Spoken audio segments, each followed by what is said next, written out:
Hello everybody, welcome to ज्योतिष classroom. Friends, हम लोग पढ़ रहे थे चार्ल्स डिकेंस को एंड चार्ल्स डिकेंस पर हम लोग क्वेश्चन नंबर 35 तक लास्ट वीडियो में कवर कर चुके थे। हम लोग ये सारे क्वेश्चंस को कवर कर रहे हैं यूथ कंपटीशन टाइम से, ठीक है। इसमें प्रीवियस ईयर के क्वेश्चंस दे रखे होते हैं एंड बहुत सारे ऑथर के ऊपर यहाँ इस बुक में वन लाइनर एंड MCQs के फॉर्म में क्वेश्चंस दे रखे हैं और हम लोग चार्ल्स डिकेंस को कवर कर रहे थे, ठीक है। चैनल पर हम लोग बहुत सारे ऑथर को कवर कर चुके हैं। डिफरेंट ऑथर की जो सेपरेट प्लेलिस्ट बनाई है मैंने, आप जाकर अपने नीड के अकॉर्डिंग देख सकते हैं। आज हम लोग क्वेश्चन नंबर 36 से स्टार्ट करेंगे, लेकिन क्वेश्चन नंबर 35 को भी समझ लेंगे। Who is describe this in the Tale of to Cities. इस रूप में टेल ऑफ टू सिटीज़ में किसको डिस्क्राइब किया गया है कि सुंदर आकृति है, pretty figure, a quantity of golden hair यानी कि सुनहरे बालों का गुच्छा, यानी कि अच्छी खासी मात्रा में गोल्डन हेयर है उसके, a pair of blue eyes और उसकी ब्लू आइज़ यानी कि नीली आँखें। तो इस रूप में किसको डिस्क्राइब किया गया है, चार्ल्स डिकेंस के द्वारा लिखा गया एक वर्क है a tell of to cities. तो इसमें लूसी की बात चल रही है। लूसी कौन है?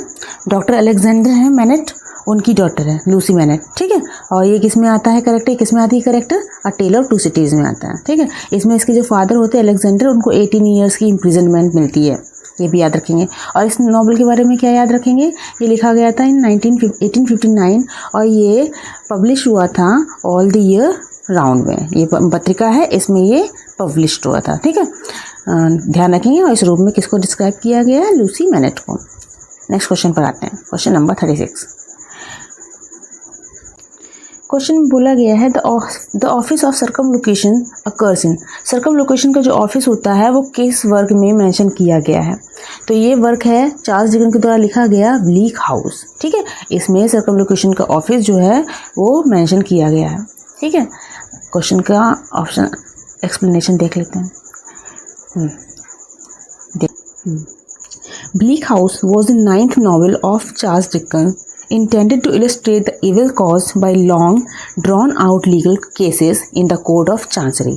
ये जो ब्लीक हाउस है चार्ल्स डिकेंस का नौवा उपन्यास है, जिसका उद्देश्य क्या था? चांसरी न्यायालयों में जो न्यायालय थे यानी कि जो कोर्ट थे, उसमें जो लंबे समय से चलने वाली जो कानूनी मामले थे उससे जो उत्पन्न बुराइयां थीं उनको चित्रित करना था, इलस्ट्रेट करना था, ठीक है। जो कानून थे, कोर्ट ऑफ चांसरी था, उसमें जो लंबे समय से जो कानून चल रहे थे, पेंडिंग थे, उनमें जो बुराइयां थीं उनको क्या करना था? इलस्ट्रेट करना था, चित्रित करना था। The novel is considered one of Dickens finest work although has not been most popular. ये इनका फाइनेस्ट जो वर्क है उसमें से एक माना जाता है, लेकिन ये इतना ज़्यादा पॉपुलर नहीं हो पाया था, ठीक है। नेक्स्ट क्वेश्चन पर आते हैं। ये ब्लीक हाउस की बात हो रही है, इसकी याद रखिएगा। नेक्स्ट क्वेश्चन में बोला गया है which of Dickens novel that open. कौन सा नॉवल है डिकेंस का जिसको ओपन होता है इन शब्दों से? कौन सा शब्द? It was the best of time, it was the worst of time. ये सबसे अच्छा समय था, ये सबसे बुरा समय था। इन वर्ड्स के साथ कौन सा नॉवल शुरू होता है? A tell of to cities, option number A, ठीक है। इसकी एक्सप्लेनेशन देखिए। A tell of to cities 1859 में is a novel by Charles Dickens set in London and Paris. ये पूछते बहुत कि किन दो शहरों में सेट है, लंदन एंड पेरिस में, before and during the French revolution. और किस दौरान ये सेट है? जो फ्रेंच रेवोल्यूशन चल रही थी उससे पहले की घटना है एंड उस दौरान जो घटनाएं हुई थी उनके ऊपर ये कहानी इसकी सेट है, ठीक है। नेक्स्ट क्वेश्चन पर आते हैं और इसके बारे में एक बात याद रखेंगे, जो कार्लाइल थे उनका वर्क था फ्रेंच रेवोल्यूशन, ठीक है। तो उसी पर आधारित होकर इन्होंने ये कहानी को इसको लिखा था। क्वेश्चन नंबर 38 है। क्वेश्चन में बोला है विच डिकेंस नॉवल, निकल का कौन सा नॉवल है जो अटैक करता है the new poor law of 1834। जो न्यू पुअर लॉ आया था 1834 में इन द ओपनिंग चैप्टर। तो चार्ल्स डिकेंस किस नॉवल के ओपनिंग चैप्टर्स में न्यू पुअर लॉ जो 1834 का था उस पर अटैक करते हैं? तो वो है इनका work Oliver twist. Oliver twist में ही ये जो वर्क था, जो ये कानून आया था 1834 में, उस पर अटैक किया गया है। तो चार्ल्स डिकेंस ओलिवर ट्विस्ट 1839 में आया था, attack the new poor law of 1834। Now, New Poor Law was really a series of measures that were enacted in 1834. The New Poor Law वो सीरीज ऑफ मेजर था जो कि 1834 में जो है अधिनियमित किया गया था, ठीक है। तो इसी पर आधारित होकर के इन्होंने ये वाला जो वर्क उस पर इस वर्ग में उस पर अटैक किया है। तो ये पूछा जा सकता है क्वेश्चन कि ओलिवर ट्विस्ट में जो इन्होंने किस लॉ पर अटैक किया, तो ये ध्यान रखेंगे the new poor law of 1834।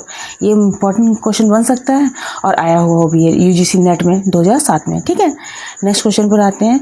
A tell of to city has, a tell of two cities में है, क्या है? ऑप्शन नंबर इसके देख लेते हैं। ऑप्शन जो इसका राइट वाला है वो D, a romantic hero with a weakness. इसमें एक रोमांटिक हीरो है जिसमें कुछ वीकनेस है या कमजोरियां हैं। ठीक है, a tell of two cities 1859 में आया था। इस novel by Charles Dickens, set in London and Paris. London and Paris में सेट है। Before and during the French revolution, जो फ्रेंच रेवोल्यूशन चल रही थी उसके ऊपर की जो घटना है उससे पहले की, एंड ड्यूरिंग उस दौरान जो घटना हुई थी उस पर इसकी कहानी सेट है। ठीक है, तो इसमें एक हीरो होता है जो कि जिसके अंदर कुछ ना कुछ वीकनेसेस होती हैं। तो दो हीरो मेंशन किए हैं, Charles Darwin and Sydney carton, तो उन्हीं की बात चल रही है। नेक्स्ट क्वेश्चन पर आते हैं। The court of chancery is a setting in Dickens. जो कोड ऑफ चांसरी अभी हम लोगों ने एक क्वेश्चन पढ़ा भी था एक्सप्लेनेशन में, तो इन जो क्वेश्चंस की एक्सप्लेनेशन है बहुत इंपॉर्टेंट है, इसको जरूर से ध्यान दीजिएगा। द कोड ऑफ चांसरी जो है इसमें सेटिंग होती है, डिकन्स के नॉवल है, तो किस नॉवल में कोड ऑफ चांसरी जो होता है वो सेटिंग के रूप में यूज़ किया गया है, तो वो इनका नॉवल है the Bleak House, Bleak House. तो Bleak House was first publish in a serial form between 1852 to 1859। 1852 से 1853 के बीच में सीरियल फॉर्म में ये पब्लिश हुआ था। ठीक है, और वैसे इसकी डेट जो है 1854 भी मेंशन की गई है।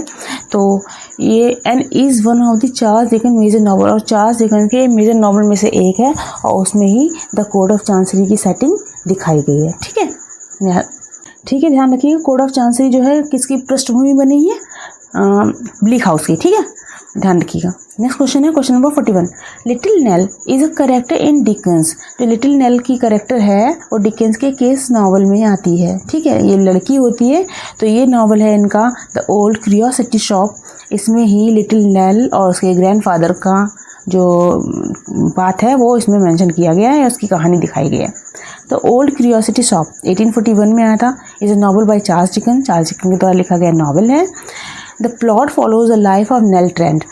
जो लिटिल नेल है इसको ही नेल ट्रेंट बोलते हैं, और उसके ग्रैंडफादर। ये जो इसकी प्लॉट है वो दर्शाता है एक लाइफ है, जीवन है, किसका जीवन, द नेल ट्रेंट नाम की लड़की और हर ग्रैंडफादर और उसके दादाजी की। Both residence of the old curiosity shop in London, और दोनों ही ओल्ड क्यूरियोसिटी शॉप जो होती है लंदन की उसमें रहते हैं। ठीक है, इतनी चीज़ें ध्यान रखेंगे। और इसके साथ एक दो चीज़ और मैं बताना चाहूँगी इस वर्क के बारे में। ये जो आपका वर्क है ओल्ड क्यूरियोसिटी शॉप, पहली बात तो ये 1841 में आया था। ठीक है, और स्टार्ट हुआ था लिखना 1840 से 1841 के बीच में ये पब्लिश हो गया था। जिस पत्रिका में पब्लिश हुआ था उसका नाम पूछा गया है, उस पत्रिका का नाम है मास्टर, ये ध्यान रखिएगा, हम्फ्री क्लॉक, CLOCK। ये इस पत्रिका में क्या हुआ था, पब्लिश हुआ था। दूसरी बात क्या याद रखेंगे, क्वीन विक्टोरिया जो थी उन्होंने इस नावल को पढ़ा था और इसको इंटरेस्टिंग पाया था, तो उन्होंने बोला था very interesting and cleverly written. किसने बोला था, क्वीन विक्टोरिया ने। क्या बोला था कि ये जो नावल है is very interesting and cleverly written. ठीक है, बहुत अच्छे से यह ध्यान रखिएगा। और इसमें जो विलन है, एक कैरेक्टर है, उसका नाम पूछा जाता है, तो उसका नाम आप याद रखेंगे, उसका नाम है डेनियल क्विल्प। ठीक है, जो पैसे देता है एंड उसके बाद ये जो उसके ग्रैंडफादर हैं नेल के, और नेल की भी डेथ हो जाती है नॉवल में। तो ये बात ध्यान रखेंगे, इतनी चीज़ें मास्टर हम्फ्री क्लॉक में पब्लिश हुआ था। ठीक है, 1840 टू 1841 तक। और क्वीन विक्टोरिया जो थी उन्होंने इस नॉवल को जब पढ़ा था तो उन्होंने बोला था it is very interesting and cleverly written. ठीक है, नेक्स्ट क्वेश्चन पर आते हैं। नेक्स्ट क्वेश्चन में देखिए पूछा है, Put the following novels by Charles Dickens in a sequential order with the help of the code. Code की हेल्प से ये जो नॉवेल्स हैं इनको सीक्वेंस में लगाइए या क्रमबद्ध कीजिए। किसके नॉवेल से पहले? तो ये चार्ल्स डिकन के। ग्रेट एक्सपेक्टेशन है, हार्ड टाइम है, Bleak house and Tale of to City, ये सारे ही नॉवेल्स जो हैं चार्ल्स डिकन के। इनको सही ऑर्डर में लगाइए। ऑर्डर दे रखा है इनको, मतलब ये ऐसे करके दे रखा है और इसमें से कौन सबसे पहले आएगा आपको इन कोड का यूज़ करके बताना। तो सबसे पहले जो ब्लीक हाउस 1852 टू 1853 तक आया था, ठीक है। और ये जो हार्ड टाइम था 1854 में आया था, और टेल ऑफ टू सिटीज़ 1859 में आया था, एंड जो वर्क है ग्रेट एक्सपेक्टेशन 1861 में आया था। तो इतने नॉवल हैं, इनका जो सही सीक्वेंस है, सबसे पहले कौन सा आया है? ब्लीक हाउस आया है, उसके बाद आएगा हार्ड टाइम 2 नंबर पर, 3rd नंबर पे आएगा Tale of to Cities, and 4th number पर ग्रेट एक्सपेक्टेशंस, ठीक है। ये नॉवल उनकी सीरीज जो है ध्यान रखें। नेक्स्ट क्वेश्चन पर आते हैं, question number 43।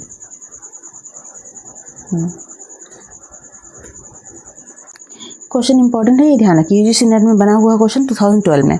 Who among Charles Dickens character, Charles Dickens के कौन से करेक्टर में इज जो है humble and who is villain, कौन जो है चार्ल्स डिकन के पात्रों में विनम्र है, हम्बल है, और कौन इच्छुक है? तो ये जो बातें हो रही हैं विनम्र की, ये है यूरिया हीप, एंड जो विलन है वो है वार्किस, ठीक है।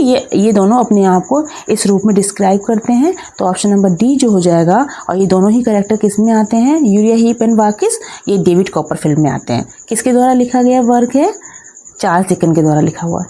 और ये डेविड कॉपरफील्ड कब आया था, ये भी ध्यान रखेंगे। ये आया था यहाँ पे मेंशन करते रही हूँ 1849 टू 50 के बीच में, ठीक है, ध्यान रखेंगे।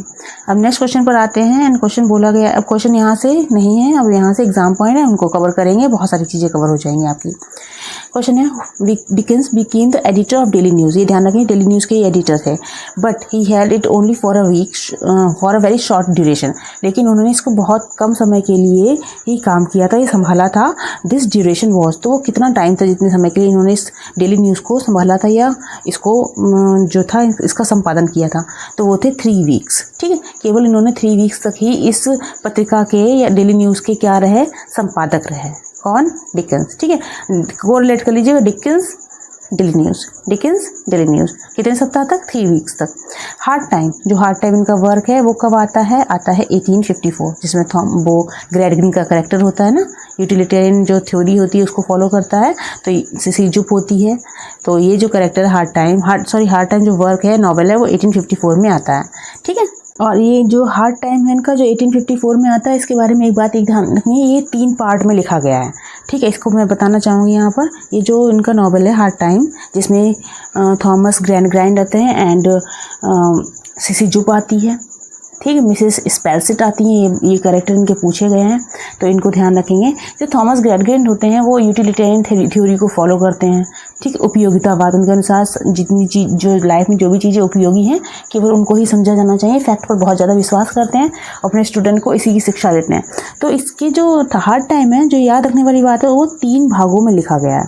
उन 3 भागों के नाम पूछे जा सकते हैं। पीजीटी के एग्ज़ाम में कभी छोटी डिटेल्स पूछ लेते हैं जो नॉवेल्स हैं उनके अंदर की। तो जो 3 भाग हैं वो मैं यहाँ पे लिख दे रही हूँ। फर्स्ट पार्ट है सोइंग, सेकंड पार्ट है रीपिंग, ठीक है, एंड थर्ड पार्ट है इनका गार्डनरिंग, मैं गार्डनर यहाँ पे मेंशन कर रही हूँ। फिर से तीसरा पार्ट है थर्ड गार्डनरिंग, ठीक है। ये 3 पार्ट्स में नॉवेल लिखा गया है, शोइंग, रीपिंग एंड गार्डनरिंग, ठीक है। तो ये ध्यान रखिएगा। जो फर्स्ट पार्ट है वो जो फर्स्ट है सोइंग, इसमें तथ्यों के बीच में जो बीज बोने जैसी कहानी को मेंशन किया गया है, और दूसरा है उसके परिणाम यानी कि फसल काटने का, एंड थर्ड जो है उसको इकट्ठा करने की कहानी है, ठीक है, थर्ड पार्ट में गार्डनरिंग में, ठीक है। तो ये सब चीज़ें जो हैं आपको याद रखनी चाहिए, इसलिए मैंने यहाँ पर मेंशन कर दिए। नेक्स्ट क्वेश्चन है ग्रेट एक्सपेक्टेशंस अपीयर, अभी हम लोगों ने क्वेश्चन पढ़ा था जिसमें टाइम पूछा गया था, टाइम पीरियड बताया गया था। तो जो ग्रेट एक्सपेक्टेशन वर्क है इनका लिखा हुआ वो कब आया था? 1861 में आया था, ठीक है, ईयर को याद रखेंगे। हार्ड टाइम कब आया था? 1854 में, एंड ग्रेट एक्सपेक्टेशन जो था जिसमें पिप आया था एंड स्टेला आई थी, मिस हैविसम आई थी, ये 1861 में आया था, ठीक है। नेक्स्ट क्वेश्चन पर आते हैं, किसने एडिट किया था? हु एडिटेड, किसने एडिट किया था? House hold word and all the year round, ये हाउस होल्ड वर्ड और ऑल द ईयर राउंड, इसमें इस ऑल द ईयर राउंड में ग्रेट एक्सपेक्टेशन जो था वो पब्लिश हुआ था। ये किसने एडिट किया था? इसका संपादन किसने किया था? तो इसका संपादन किया था चार्ल्स डिकेंस ने, ठीक है। ऑप्शन नंबर जो भी चार्ल्स डिकेंस वाला होगा उस पर जाएंगे आप। नेक्स्ट क्वेश्चन पर आते हैं, एंड ये हमारा क्वेश्चन है।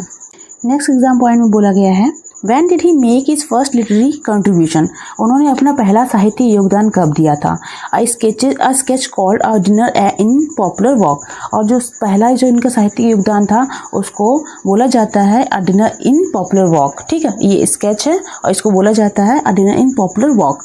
Under the title was, और ये जो आया था इनका work Dinner in popular walk, ये आया था इनके सीडोनेम, जो इनको बोला जाता है गुप्त नाम या जो अज्यूम नेम होता है, इन्होंने उसको यूज़ किया था वॉज। ठीक है, वॉज के रूप में इन्होंने अपने वर्क को पब्लिश करवाया था। तो अंडर द टाइटल वॉज के टाइटल के अंडर इनका एक वर्क आया था A Dinner in popular walk. ये इनका पहला जो था लिटरेरी कंट्रीब्यूशन था। ठीक है, the same piece was reprinted in sketches by Woz as Mr. Min and his cousin। और यही जो पीस था इनका, यही रचना थी स्केचेस बाय वॉज में मिस्टर मिन्स और उसके कज़न यानी कि चचेरे भाई के रूप में पुनः प्रकाशित हुई थी, रीप्रिंट हुई थी। तो ये जो रचना है Sketches by Boz A Dinner in Poplar Walk, या किस नाम से, Sketches by Boz as Mister Minns and his cousin. ठीक है, इतना भी पूछा जा सकता है। तो ये कब प्रकाशित, तो ये पूछा है क्वेश्चन में व्हेन, तो ये हुई थी 1833। पहला इनका प्रकाशन था, पहला साहित्यिक कंट्रीब्यूशन था। ठीक है, पहला पूछा जा सकता है नाम A Dinner in Poplar Walk, और इसको दोबारा से इसी पीस को प्रिंट करवाया गया था, रीप्रिंट करवाया गया था किस नाम से, स्केचेस बाय वॉज में as Mister Minns and his cousin. ठीक है, नेक्स्ट क्वेश्चन पर आते हैं। नेक्स्ट में बोला गया है, देखिए कि Sketches by Boz contain, Sketches by Boz में कंटेन है या सम्मिलित है इलस्ट्रेशन यानी कि चित्रण बाय एन आर्टिस्ट।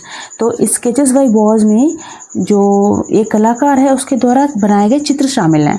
तो हु वॉज द आर्टिस्ट, कौन है वो आर्टिस्ट जिसके द्वारा बनाए गए चित्र जो हैं, इलस्ट्रेशन जो हैं वो कंटेन है। तो वो है जॉर्ज क्रूशेंक जो हैं, इनने ही स्केचेस बाय वॉज जो कि इनके द्वारा लिखा गया वर्क है या बहुत सारी चीज़ें इसमें कंटेन है, उसमें ही इन्होंने अपने चित्रण को सम्मिलित किया है या दिया है। ठीक है, नेक्स्ट क्वेश्चन पर आते हैं। क्वेश्चन में बोला गया है, Dickens was an incomparable stylist with as pretty a sense for the right word as pretty and ear for prose rhythm as any English novelist has ever possessed. Dickens जो है एक अद्वितीय कलाकार है, इनकी तुलना नहीं की जा सकती, इनकम्पेरेबल हैं या स्टाइलिस्ट हैं या जो कलाकार हैं, शैलीकार हैं, जिनके पास सही शब्दों का चयन करने की उतनी ही सुंदर समझ है या समझ थी जितना किसी अंग्रेजी उपन्यासकार या नॉवलिस्ट के पास कभी रही। ठीक है, तो डिकन को एक अद्वितीय कलाकार बोला या शैलीकार बोला है, और ये बोला है कि उनके पास जो शब्दों का चयन उन्होंने जो किया था वो इतना ही अच्छा था जितना कि एक अंग्रेजी उपन्यासकार के पास कभी रहा होगा। तो ये जो कमेंट था AC रिकेट ने दिया था डिकन के लिए। ठीक है, तो कमेंट को याद रखेंगे। इनकम्पेरेबल जो वर्ड है इसको फोकस करेंगे, स्टाइलिश बोला था, और उनके पास इंग्लिश नॉवलिस्ट जैसे ही क्या थी, सुंदर समझ थी वर्ड्स को चूज करने की। ठीक है, नेक्स्ट क्वेश्चन पर आते हैं। क्वेश्चन में बोला गया है कि who called deacon a special correspondent for posterity. Question बोला गया है किसने डिकेंस को बोला है एक स्पेशल कॉरेस्पॉन्डेंट फॉर पोस्टेरिटी, यानी कि भावी पीढ़ी, जो पोस्टेरिटी यानी कि जो आने वाली जनरेशन है उसका एक विशेष संवाददाता, स्पेशल कॉरेस्पॉन्डेंट। ये किसने बोला है डिकन को, ये बोला है वॉल्टर बेगहॉट ने। ठीक है, क्या बोला है, a special correspondent for posterity, यानी कि जो भावी पीढ़ियां हैं उसका विशेष संवाददाता। ठीक है, नेक्स्ट क्वेश्चन पर आते हैं। With Shakespeare Dickens is the most English of writers and like Shakespeare he was conquered the world, the fault of Dickens are the fault of English character. ये क्वेश्चन इंपॉर्टेंट है, ये यहाँ से पूछा गया, ये पूछी गई लाइन है ये। ठीक है, तो और इसके बारे में पहले समझेंगे क्या है, वर्ड्स की मीनिंग क्या बताई गई कि शेक्सपियर के साथ डिकन्स सबसे अधिक अंग्रेजी लेखक थे। ठीक है, या डिकन्स के साथ शेक्सपियर के साथ यहाँ से शेक्सपियर के साथ जो डिकन्स थे उस सबसे अधिक अंग्रेजी लेखक थे, और शेक्सपियर की तरह ही उन्होंने दुनिया पर विजय प्राप्त की थी। कॉन्कर्ड द वर्ल्ड, शेक्सपियर की जैसी ही उन्होंने दुनिया पर विजय प्राप्त की थी। फिर डिकन्स की जो कमियां हैं अंग्रेजी चरित्रों की कमियां हैं। द फॉल्ट ऑफ डिकन्स और the fault of English character, यानी कि जो डिकन्स की कमियां हैं वो अंग्रेजी जो करेक्टर हैं या जो इंग्लिश करेक्टर हैं उनकी कमियाँ हैं। तो ये जो कथन है चार्ल्स डिकन के लिए किसने बोला था, जॉर्ज सैम्पसन ने। ठीक है, जॉर्ज सैमसन ने। ऊपर वाला भी याद रखेंगे, ये तीनों कमेंट को याद रखेंगे, इंपॉर्टेंट कमेंट है। एसी रिकेट ने क्या बोला था, इनकम्पेरेबल, और बेकहॉर्ट ने क्या बोला था, स्पेशल कॉरेस्पॉन्डेंट, एंड शेक्सपियर के लिए जो बोला था, शेक्सपियर से कंपेयर किया था, वो डिकेंस को किसने किया था, जॉर्ज सैमसन ने। ठीक है, नेक्स्ट क्वेश्चन पर आते हैं। ये इंपॉर्टेंट क्वेश्चन है। क्वेश्चन में क्या है, A close friend of Dickens objected to the original ending of Great Expectation in which Estella remarries and Pip remains single. Great Expectation जो इनका वर्क था चार्ल्स डिकेंस का, उसमें इनके एक जो फ्रेंड थे, क्लोज फ्रेंड उस डिकेंस के, उन्होंने ऑब्जेक्ट किया था उसकी जो ओरिजिनल एंडिंग थी। ठीक है, ग्रेट जो डिकेंस के एक करीबी दोस्त थे, उन्होंने ग्रेट एक्सपेक्टेशन की जो मूल अंत हुआ था, ओरिजिनल एंडिंग हुई थी, उस पर आपत्ति जताई थी, ऑब्जेक्ट किया था, जिसमें क्या होता है, एस्टेला की शादी हो जाती है और पिप जो है वो सिंगल रहता है। ठीक है, जो मूल एंडिंग थी वो उन्होंने इस तरीके से बनाई थी चार्ल्स डिकेंस ने। जो एस्टेला है उसका हस्बैंड मर जाता है पहले वाला, ठीक है, तो उसमें जो इन्होंने एंडिंग की थी उसमें एस्टेला को इन्होंने दोबारा शादी करते हुए दिखाया है, और जो पिप है वो सिंगल रह जाता है। तो ये एंडिंग जो थी, इनके एक क्लोज फ्रेंड थे, उनको अच्छी नहीं लगी थी, तो उन्होंने क्या कहा था, डिकेंस अकॉर्डिंगली उन्होंने उन्हीं की एडवाइस पर, हालांकि एक व्यक्ति नहीं थे जिन्होंने इस बात को एडवाइस किया था, और भी व्यक्ति थे, लेकिन यहाँ पे जो पर्टिकुलर पूछा गया उसको हम लोग टिक लगाएंगे। तो डिकेंस ने उनकी एडवाइस को माना एंड उसके रिवाइज किया अपने उस वर्क को, और to a more conventional ending which suggest that Pip and Estella will marry. और फिर जो पारंपरिक तरीका होता है नॉवेल्स लिखने का, जिसमें हीरो एंड हीरोइन जो है अंत में मिल जाते हैं, उन पारंपरिक तरीकों को फॉलो किया और उसमें दिखा दिया, एक सिग्नल दिया हमको लास्ट में, जब क्या होता है, वो पिप एंड एस्टेला जो है गार्डन में घूमते हैं और हाथ में हाथ डाल करके, इससे हमको एक होप मिलती है, सजेशन मिलता है कि वो लोग आगे जाकर क्या कर लेंगे, शादी कर लेंगे। ठीक है, तो हु वॉज द फ्रेंड, ऐसा सजेशन जो था किसने दिया था। ठीक है, तो ऐसा सजेशन देने वाले इनके एक फ्रेंड थे, विल्की कॉलिंस। ठीक है, इन्होंने ऐसा बोला था एंड उसी की एडवाइस को इन्होंने माना एंड अपनी जो वर्क था ग्रेट एक्सपेक्टेशन उसकी एंडिंग की थी। ठीक है, अब ये ग्रेट एक्सपेक्टेशन आप ये कब आया था, ये भी आपको अच्छे से पता होना चाहिए, कितनी बार रिवीजन इसका हो गया है, 1861 में आया था, और ये फ्रेंड थे विल्की कॉलिंस। और एक और फ्रेंड थे, उन्होंने भी इसको सुझाव दिया था, लेकिन यहाँ पर वो ऑप्शन नहीं है, अगर वो ऑप्शन होगा तो आप उनको भी टिक लगा सकते हैं। वो है एडवर्ड बल्वर, ठीक है, एंड लिटन, ये नाम पूरा है लिटन। ठीक, इन्होंने भी एडवाइस दिया था, लेकिन इन्होंने किसकी एडवाइस को फॉलो किया था, विल्की कॉलिंस की। ठीक है, नेक्स्ट क्वेश्चन पर आते हैं, क्वेश्चन नंबर 45। क्वेश्चन बोला गया है, match list with list 1 two with list second according to the code given below. जो कोड दे रखे हैं, ये सिंबल दे रखे हैं, उनके अनुसार जो लिस्ट 1 है उसको मैच कीजिए लिस्ट 2 से। ये सिंबल्स दे रखे, Dombey and son, the return of the native, bleak house and test. ठीक है, तो इनको हमको मैच करना है। तो जो आपका ऑप्शन है, मतलब इन वर्क में जो पर्टिकुलर करेक्टर हैं या उनकी जो थीम है उस नॉवेल्स की, उनको कुछ ना कुछ सिंबल यूज़ करके बताया गया है।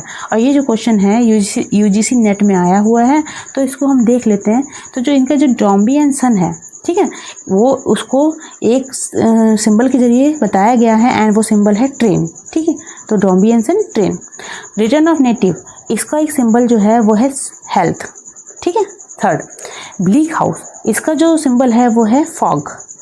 ठीक है, और जो Tess of the d'Urbervilles है जो कि लिखा गया उसका सिंबल है मिस्ट। ठीक है, ये ध्यान रखेंगे। और इनमें ये ध्यान रखने वाली बात है, जो रिटर्न ऑफ द नेटिव है और ये टेस है, ये दोनों ही थॉमस हार्डी के वर्क हैं, और ये जो डॉम्बी एंड सन है और जो ब्लीक हाउस है ये चार्ल्स डिकेंस के वर्क है। ठीक है, हम लोग पढ़ते आ रहे हैं। अब इसकी एक्सप्लेनेशन भी देख लेते हैं। देखिए, इसका ऑप्शन हो जाएगा ऑप्शन नंबर ए, राइट। ठीक, ऑप्शन नंबर ए वाला जो राइट है। अब मैच कर लेते हैं।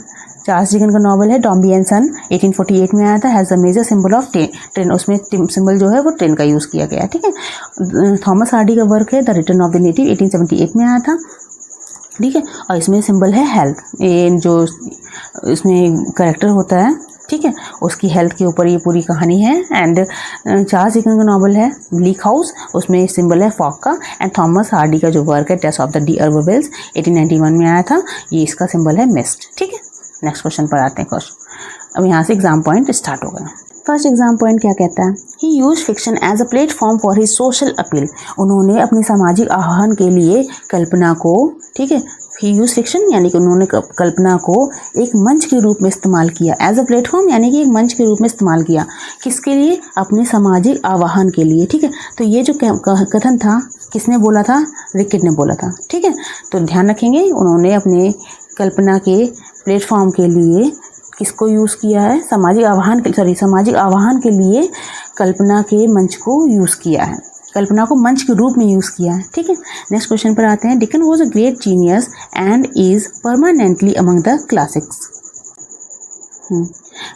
यहाँ देखिए, Dickens was a great genius and is permanently among the classics, but the genius was that of a great entertainer, and he had for the most part no profounder responsibility as a creative artist. Whose comment is this? ये जो comment है पहले तो ये किसने लिखा है, F.R. Lewis ने दिया है डिकन्स के लिए, और बोला क्या है इस कथन के जरिए कि जो डिकन्स थे एक महान जीनियस थे, यानी कि एक प्रतिभावान व्यक्ति थे, और उन जो डिकन्स से परमानेंटली यानी कि सर्वदा या हमेशा के लिए अमंग्स द क्लासिक्स जो क्लासिक लेखक थे उनकी श्रेणी में आते हैं।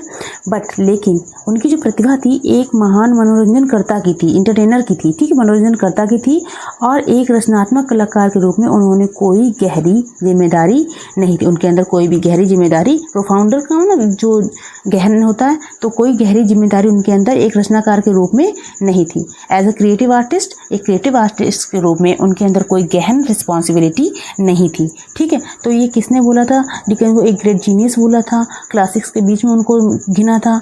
ठीक है, लेकिन उनके अंदर कोई गहन रिस्पॉन्सिबिलिटी नहीं थी एक कलाकार के रूप में, ये कमेंट बोला था F.R. लीविस ने। ठीक है, नेक्स्ट क्वेश्चन पर आते हैं। Among the English novelist Dickens is neither the most can, एक मिनट रुकिए, मैं पहले लेती हूँ। अब देखिए, among the English novelist Dickens is neither the most consummate artist, nor the finest psychologist, nor the most accomplished realist, nor the most seductive of tale writers, but लेकिन he is probably the most national and the most typical and the greatest of them all। ये किसने बोला था? इतना प्यारा कथन जो है या इतना जो बड़ा सा स्टेटमेंट दिया है ये कैज़ामिन ने दिया था। और इस कथन में क्या बोला था इन्होंने कि जो इंग्लिश उपन्यासकार थे उनमें डिकन्स जो थे ना तो सबसे निपुण कलाकार थे, ना ही सर्वश्रेष्ठ मनोवैज्ञानिक थे, साइकोलॉजिस्ट मनोवैज्ञानिक थे, ना ही कुशल यथार्थवादी थे, ठीक है, रियलिस्ट यानी कि यथार्थवादी थे, और ना ही सबसे आकर्षक कहानीकार थे, ठीक है, मोस्ट सेड्यूक्टिव ऑफ टेल राइटर्स, ठीक है, सबसे अधिक आकर्षक कहानीकार थे, लेकिन but he is probably the most national, लेकिन शायद वे सबसे अधिक राष्ट्रवादी थे, सबसे विशिष्ट और उन सब में महान, ठीक है, उन सबसे महान थे। तो ये बात जो है ग्रेटेस्ट ऑफ देम ऑल ये बोला है कैज़ामिन ने, ठीक है, ऑप्शन जो कैज़ामिन का होगा उस पर आप जाएंगे। नेक्स्ट क्वेश्चन पर आते हैं। As a punishment for biting his stepfather Mr Murdstone sent David Copperfield somewhere, तो द प्लेस वॉज, क्या होता है, डेविड जो होता है अपने फादर को बाइट कर लेता है और उसकी पनिशमेंट के रूप में स्टेप फादर को करता है, ध्यान रखिएगा। तो जब उसकी पनिशमेंट उनको मिलती है, मिस्टर मर्डस्टोन होते हैं ना, तो वो उसको एक जगह पर भेज देते हैं, वो प्लेस का नाम पूछा है, वो है सलेम हाउस, ठीक है, ठीक है। ये डेविड जो वर्क है इनका, डेविड कॉपरफील्ड, जिसको इन्होंने बोला है कि ऑटोबायोग्राफिकल है, ये जो वर्क है इनका, इसका फुल टाइटल भी पूछ लेते हैं डेविड कॉपरफील्ड का, तो वो नाम भी आप याद रखिएगा। इसका पूरा टाइटल है the personal history, adventures, experience and observation of David Copperfield the younger of Blunderstone rookery, ये इसका पूरा टाइटल है, पूछा जा सकता है। और उसको कहाँ भेजा जाता है, सलेम हाउस। नेक्स्ट क्वेश्चन पर आते हैं 46 number. Read the following statement and the reason given for it, ये रीज़न को पढ़िए, जो स्टेटमेंट दे रखा है उसको पढ़िए, and choose the right option response, और जो राइट रिस्पॉन्स है उसको चूज़ कीजिएगा। तो पहला जो असर्शन दे रखा है इसमें, Dickens novel are called Newgate novels, Dickens के नॉवल को न्यूगेट नॉवेल्स बोला जाता है। एंड रीज़न दे रखा है, दे आर कॉल्ड सो, इनको इसलिए बोला जाता है because Dickens adulates in these novels the career and the adventure of criminal, Dickens के नावल को न्यूगेट नॉवेल्स बोला जाता है। ये बात ठीक है। न्यूगेट नॉवेल्स क्या होते हैं, जिसमें जो विलेंस होते हैं उनकी जो पर्सनल लाइफ है, उनका जो स्टाइल है, वो बहुत अच्छे से डिटेल से मेंशन किया जाता है, उसको ज़्यादा बताया जाता है, एलिबरेट किया जाता है। और ये इसलिए बोला जाता है डिकेंस के नावल को न्यूगेट नावल, क्योंकि उन्होंने नॉवेल्स में जो विलेंस होते हैं, क्रिमिनल्स होते हैं, उनके करियर को, उनके एडवेंचर्स को एडुलेट किया, उनकी प्रशंसा की है। तो ऑप्शन दोनों ही ठीक हैं। Both A and R are true and R is the correct explanation. ये वाला ऑप्शन जो है वो राइट हो जाएगा। यूजीसी नेट में ये क्वेश्चन बना हुआ है, तो देख लीजिएगा। और ये इसमें ये भी मेंशन किया कि न्यूगेट नॉवेल्स होते क्या हैं। ठीक है, न्यूगेट नॉवेल जो 1820 और 1840 के बीच में इंग्लैंड में खूब अच्छे से पब्लिश हुए थे। ठीक है, इनको न्यूगेट नॉवेल्स भी बोला जाता है, ओल्ड वेले नॉवेल्स भी बोला जाता है। ठीक है, लेकिन और इसमें होता क्या है, they were thought to glamorise the lives of the criminals they portrait. और इन नॉवेल्स में जो क्रिमिनल्स जो पोर्ट्रेट किए जाते हैं, उनकी जो विचार होते हैं और उनकी जो लाइफ होती है, उस ये एडवेंचर्स जो होते हैं, उनको ग्लैमराइज किया जाता है, महिमा मनन किया जाता है उन क्रिमिनल्स का। ठीक है, तो ये बात ध्यान रखेंगे। इसमें बहुत सारे कैरेक्टर इनके नॉवेल्स में, यूरिया हीप है और ग्रेड ग्रीन, हालांकि वो कैरेक्टर जो है क्रिमिनल नहीं है, लेकिन उनके जो बुराइयां हैं उनके कैरेक्टर की, उनकी जो लाइफ की, वो अच्छे से दिखाई जाती हैं।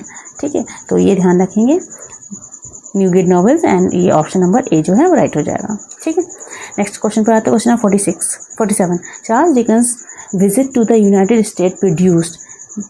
चार्ल्स डिकेंस जब न्यूयॉर्क की यात्रा पे यूनाइटेड स्टेट की यात्रा पे गए थे, या संयुक्त राज्य अमेरिका की यात्रा से, उनका क्या परिणाम निकला था, क्या प्रोड्यूस हुआ था? तो ऑप्शन इसका हो जाएगा ऑप्शन नंबर सी, मार्टिन चजलविट। जब ये न्यूयॉर्क बोल रही हूँ, संयुक्त राज्य अमेरिका गए थे, तो उसके परिणाम स्वरूप इन्होंने एक वर्क लिखा था, एंड वो वर्क था इनका मार्टिन चजलविट। कब लिखा गया था? 1844 में। ठीक है, तो ऑप्शन नंबर सी जो हो जाएगा वो करेक्ट। तो फ्रेंड्स, यहाँ तक हम लोग वीडियो को रखते हैं। नेक्स्ट जो वीडियो होगी वो इनके आगे के क्वेश्चंस को कवर करेंगे हम लोग उस वीडियो में। और यहाँ तक अगर चैनल पर बने हैं और वीडियो आपको यूज़फुल लग रही है, तो प्लीज़ एक लाइक एंड शेयर, सब्सक्राइब कर दीजिएगा, एंड चैनल को इसको सब्सक्राइब जरूर कर दीजिएगा। Now thanks for watching it. धन्यवाद।